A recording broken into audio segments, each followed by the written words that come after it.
तो सवाल है how to maintain pace and momentum. देखो, हम इतना सारा काम कर रहे हैं, इतनी सारी गाइडेंस वीडियोस हैं, इतना सारा क्यू एन ए इतने सारे सवालों का जवाब दे रखा है। इतना सब कुछ क्या इसलिए कि आप अपनी पेस मेंटेन कर पाओ या मोमेंटम मेंटेन कर पाओ? क्या ये सब आपको लगता है कि हम ये कर रहे हैं कि आप इस लायक बन पाओ कि आप मेंटेन कर पाओ? हम बात करते हैं पेस बढ़ाने की, मेंटेन करने की नहीं। अगर आप अपनी पेस मेंटेन रखते हो तो कोई फ़ायदा नहीं है, कोई फ़ायदा नहीं है। जैसे कि मैं आपको अपनी स्टोरी बताता हूँ, छोटी सी स्टोरी है कि जब मैं स्कूल में था, 9-10 क्लास में, है ना, तो तब मैं क्या करता था, मैं सिर्फ फिज़िकल एक्सरसाइज करता रहता था पूरे टाइम, है ना। तो एक और मेरा दोस्त था जो कि क्या करता था, पुशअप्स लगाता था, है ना, बहुत पहले से, और मैंने जस्ट बिगिन किया था, है ना। बट मेरी जो बिगनिंग थी वो, अगर किसी ने 10 साल से भी जिम कर रखा है उससे मुझे फ़र्क नहीं पड़ता। जो मेरी बिगनिंग थी वो इतनी धमाकेदार थी कि कॉम्पीट करना मुश्किल था, है ना। क्योंकि मैं जो काम करता था वो 24 घंटे करता था, है ना। फिज़िकल एक्सरसाइज जब मैं करता था तो मैं 24 घंटे करता था। 24 घंटे इन द सेंस ये कि जब मैं सो नहीं रहा, अगर मैं सो नहीं रहा इसका मतलब मैं कुछ ना कुछ फिज़िकल वर्क कर रहा हूँ। मैं अगर सिंपली स्कूल में क्लास में बैठा हुआ हूँ तो भी मैं अपने हाथों की एक्सरसाइज कर रहा होता था, क्योंकि वो टीचर नहीं देख सकते, है ना। किसी ना किसी तरह से हाथों की, पैरों की, एटलीस्ट उंगलियों की, या किसी भी चीज़ की, किसी भी एस्पेक्ट से, हर एस्पेक्ट से मैं किसी न किसी तरह से कुछ ना कुछ फिज़िकल वर्क कर रहा होता था, है ना। Proper work, intense work, normal work नहीं, है ना। तो ऐसा था कि मेरा दोस्त मेरे सामने आके बोस्ट करने लगा ऐसे करके, है ना। तब मैं क्या करता था उस समय पे, मैं सिर्फ 25 पुशअप्स लगा पाता था, है ना, क्योंकि उससे पहले लिटरली मेरा कोई एक्सपीरियंस नहीं था और मैंने बस जस्ट शुरू किया था। तो आ, मैं 25 ऐसे 25 पुशअप्स लगा पाता था, है ना, इन वन गो, ऑब्वियसली। तो मेरे दोस्त ने आके बोला मुझसे कि मैं 50 पुशअप्स लगा लेता हूँ। मैंने कहा बहुत बढ़िया। मैंने कहा कब से कर रहा है तू ये? कह रहा है मैं 50 पुशअप्स लगा रहा हूँ लगभग, नहीं तो कुछ, उसने कोई लंबा सा टाइम बोला था, एग्जैक्टली मैं याद नहीं रखता, 1 महीना या कुछ हफ्ते, मैं सपोज कहते हैं, चलो 4 हफ्ते या 1 महीना, 1 महीने से मैं 50 पुशअप्स लगा रहा हूँ, इस तरह का टाइम उसने बोला। और उसने बोला 1 महीने से 50 पुशअप्स लगाता हूँ मैं रोज़, लगातार। मैंने कहा तुमसे बड़ा गधा मैंने आज तक नहीं देखा। तो ये क्या है, क्या है ये, क्या नॉनसेंस है ये? ऐसे लोग किसी काम के नहीं हैं जिनकी पेस मेंटेन रहती है। ऐसे लोग किसी काम के नहीं हैं जो कि कंसिस्टेंट रहते हैं और अपनी पेस मेंटेन रखते हैं। ऐसे लोग किसी काम के नहीं हैं। अगर आप अपनी पेस सिर्फ मेंटेन रख सकते हो, तो मैं आपको बता रहा हूँ, क्योंकि आप ऐसा करते हो, आपका नेचर ये हो गया है कि जब भी कोई फेलियर आता है तो आप अपने स्टैंडर्ड्स गिरा देते हो, है ना। इसलिए आपने अपना स्टैंडर्ड गिरा गिरा के ये कर लिया कि जस्ट मेरी पेस ही मेंटेन हो जाए बस। देखो, मेरे लिए पेस मेंटेन करने ऐसा कुछ नहीं होता। बात यह है कि अगर कोई इंसान 1 महीने पहले 50 पुशअप लगा सकता था और आज जो 50 पुशअप लगाता है, तो सेंस नहीं बनता, है ना। तो उसका मतलब वो बहुत ही बेवकूफ़ इंसान है ना, इनकेपेबल इंसान है। उसको एटलीस्ट बोस्ट तो नहीं करना चाहिए, बोस्ट करने लायक तो नहीं है वो इंसान, ठीक है। बिल्कुल भी नहीं है। तो अब इस बात को समझो कि अगर आप बात करते हो पेस मेंटेन करने की, तो इसका मतलब ये है कि आपने अपने स्टैंडर्ड्स गिरा लिए हैं। आपको बात करनी है पेस एक्सपोनेंशियली इंक्रीज़ करने की, या उससे बढ़िया कोई फंक्शन होता है तो आप बता दो, है ना। एक्सपोनेंशियल से बढ़िया कोई फंक्शन होता है तो आप बता दो, है ना। उस वे में हमको अपनी कैपेबिलिटीज़ को इंक्रीज़ करना है। अदरवाइज़ लाइफ बहुत छोटी है, आप जो करना चाहते हो आप नहीं कर पाओगे। इतना समय नहीं है हमारे पास कि जिस पेस से आप अभी चल रहे हो उस पेस को अगर आप मेंटेन भी कर लोगे ना, जस्ट इमेजिन करके देखो कि जिस पेस से आप अभी चल रहे हो उस पेस को अगर आप मेंटेन भी कर लोगे, तो भी अभी जो आपका ड्रीम का लेवल है, आपके ड्रीम्स का लेवल है, क्या वो भी हो पाएगा?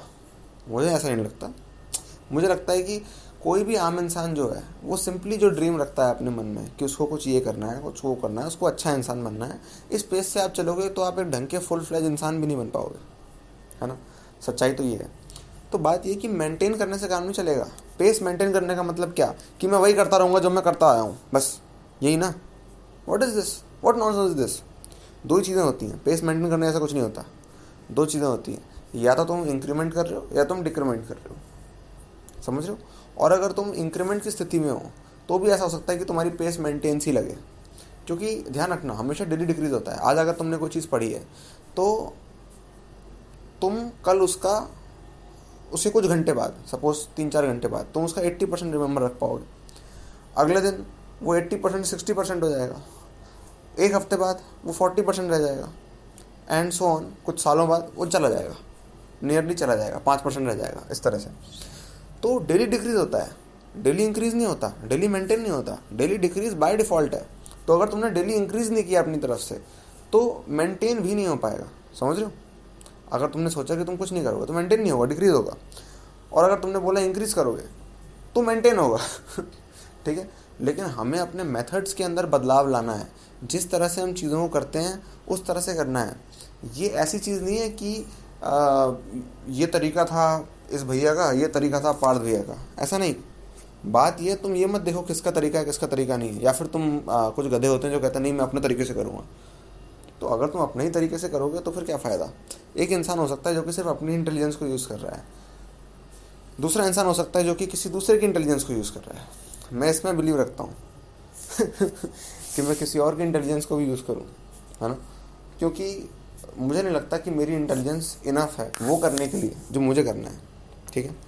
जो दुनिया को करना है उसके लिए मेरी इंटेलिजेंस मोर देन इनफ है, ठीक है। जो जनरल सोच रहती है, जो लोगों को जनरली करना होता है, जो जनरली लोगों के गोल्स होते हैं, है ना, उसके लिए मेरी इंटेलिजेंस मोर देन इनफ है, more than enough, far more than enough. But मुझे जो करना है उसके लिए मेरी इंटेलिजेंस इनफ नहीं है, ठीक है तो मेरे लिए बहुत इंपॉर्टेंट हो जाता है कि मैं जो इम्पोर्ट्स हैं वो करूं, ठीक है तो इसलिए मैं पूरे टाइम इम्पोर्टिंग मोड में रहता हूँ।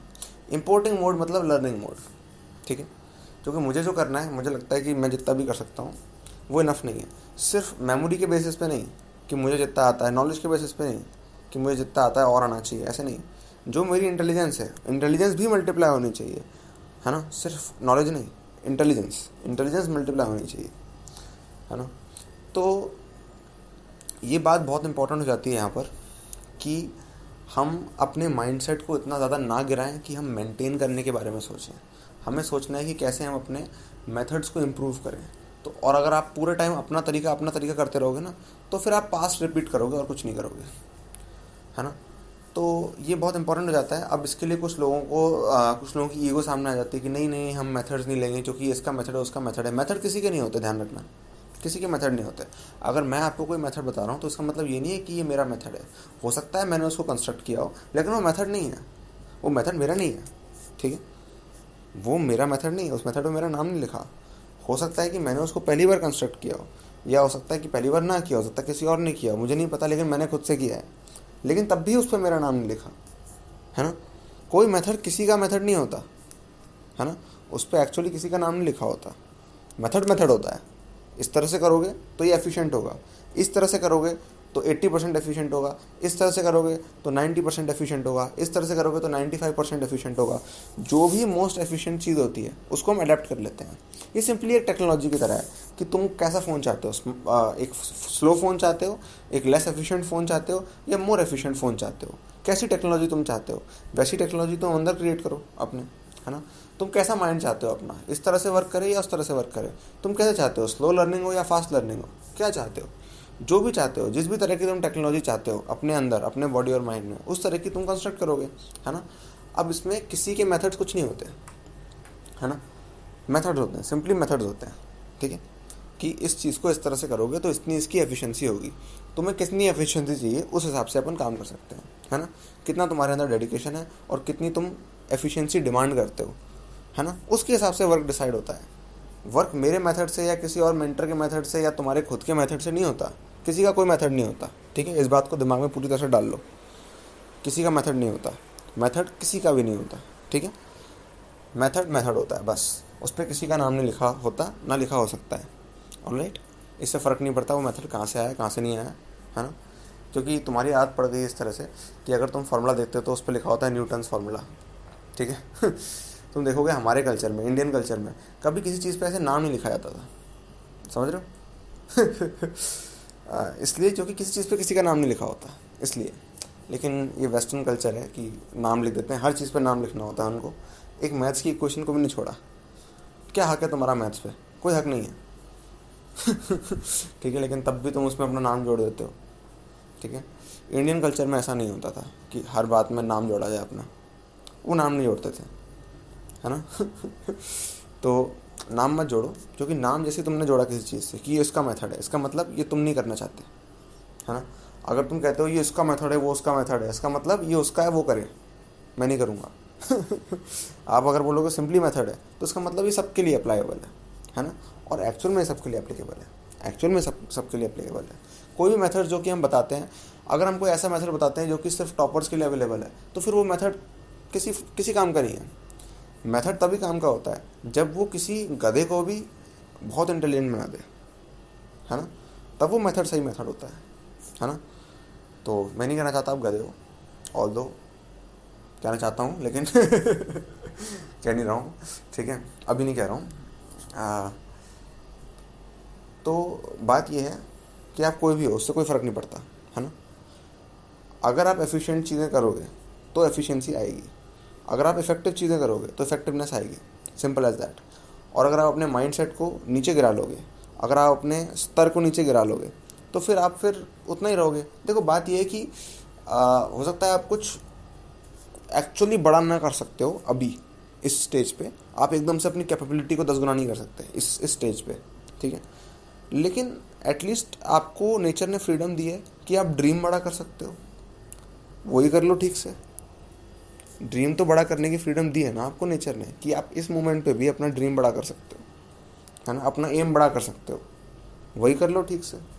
जिस चीज़ की नेचर ने फ्रीडम दी है, नेचर ने फ्रीडम नहीं दी तुम्हें कि तुम एक मोमेंट पे 10 गुना कैपेबल हो सकते हो। नेचर ने ऐसी कोई फ्रीडम नहीं दी तुम्हें, है ना, कि तुम फिजिकली 10 गुना ज़्यादा कैपेबल हो जाओगे एकदम से, है ना, मेंटली ज़्यादा कैपेबल हो जाओगे एकदम से, ऐसी कोई फ्रीडम नहीं है तुम्हारे पास। लेकिन तुम ड्रीम बड़ा कर सकते हो, एटलीस्ट ये फ्रीडम है, तो वो उसी फ्रीडम को यूज़ कर लो। तो जितनी फ्रीडम है उसको तो यूज़ कर लो, तब तो तुम हकदार होगे और फ्रीडम के, है ना। तो ये बहुत इंपॉर्टेंट हो जाता है कि हम अपने एम को नीचे ना करें। ये मैं बार बार रिपीट कर रहा हूँ सिर्फ इस वजह से, जो कि लोग तब भी नहीं मानेंगे, वो बोलेंगे अरे नहीं व्हाट इफ़ आई फेल, और ये वो बकवास, जितनी बकवास करनी है कर लो। लेकिन बात यह है कि अगर आप जिस चीज़ की फ्रीडम आपको दी गई है, अगर आप वही फ्रीडम यूज़ नहीं कर पाए, तो आपको और फ्रीडम नहीं दी जाएगी, है ना। तो जो एग्जिस्टिंग फ्रीडम को यूज़ करता है बड़े तरह से, सिर्फ उसी को फ्रीडम दी जाएगी, है ना। नेचर इस तरह का है, नेचर बहुत जस्ट है, ठीक है, तो आपको अकॉर्डिंगली चलना चाहिए। ऑलराइट, तो वीडियो में कमेंट करना मत भूलना, बहुत दिन हो गए होंगे तो कमेंट करना हो सकता है आप भूल जाओ, लेकिन मत करना अच्छे से। जितना कुछ सीख रखा है एटलीस्ट 5 पॉइंट्स में उसको डिस्क्राइब करना, भले ही शॉर्ट हो, कोई दिक्कत नहीं है, ठीक है। Alright, all the best.